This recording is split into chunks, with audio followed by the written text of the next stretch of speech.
Moscow से गोवा आ रही रूसी एयरलाइन कंपनी की फ्लाइट में बम होने की सूचना के बाद गुजरात के जामनगर में इमरजेंसी लैंडिंग करवाई गई। इसके बाद सभी 236 यात्रियों और 8 क्रू मेंबर्स को सुरक्षित नीचे उतारा गया और बम निरोधक दस्ता गुजरात पुलिस ने प्लेन के अंदर जाकर जांच की।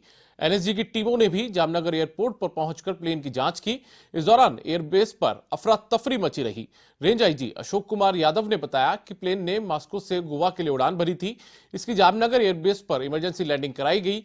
दिल्ली में रूसी दूतावास के एक अधिकारी ने बताया कि भारतीय एजेंसियों द्वारा ये जो फ्लाइट आ रही थी मॉस्को से गोवा, इस फ्लाइट में बम मिलने की सूचना दी गई थी। उन्होंने कहा कि प्लेन की जामनगर में इंडियन एयरफोर्स की बेस पर लैंडिंग करवाई गई। सभी लोग सुरक्षित हैं। इसके बाद सुरक्षा एजेंसियों ने प्लेन की जांच की, जिसमें किसी तरह का कोई बम नहीं मिला।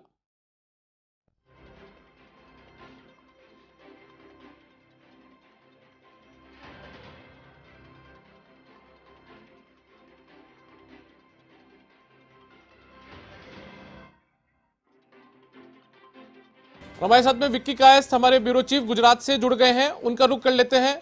विक्की, क्या कुछ नई अपडेट इस पूरे मामले को लेकर है? गोवा आ रहे विमान की जामनगर एयरपोर्ट पर इमरजेंसी लैंडिंग हुई थी। विमान में बम होने की खबर से वहां पे हड़कंप मच गया था। उसी वजह से विमान की इमरजेंसी लैंडिंग जामनगर एयरपोर्ट नजदीक होने के कारण जामनगर एयरपोर्ट पे उसका लैंडिंग करवाया गया।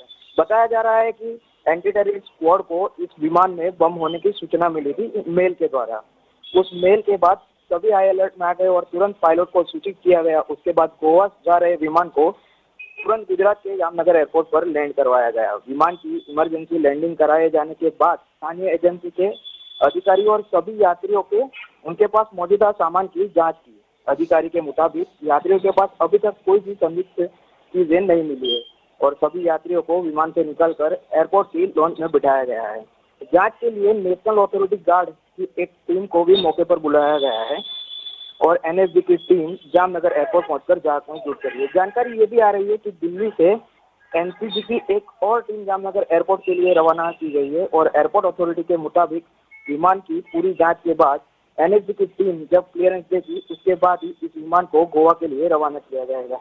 और गौरतलब है कि विमान में 236 यात्री और 8 क्रू मेंबर भी सवार थे और सभी यात्री को सुरक्षित तरीके से जामनगर के एयरपोर्ट की मुख्य बिल्डिंग में ले जाया गया है, जहां उनके खाने पीने के से लेकर बैठने के सारे इंतजाम किए गए हैं। जी चलिए, बहुत बहुत शुक्रिया इस तमाम जानकारी के लिए। तो हमारे सहयोगी गुजरात से हमारे साथ जुड़े हुए थे, जो बता रहे थे कि किस तरीके से मॉस्को गोवा फ्लाइट में बम की खबर जो थी वो अफवाह निकली है और तमाम एजेंसियों ने इसकी जांच की है।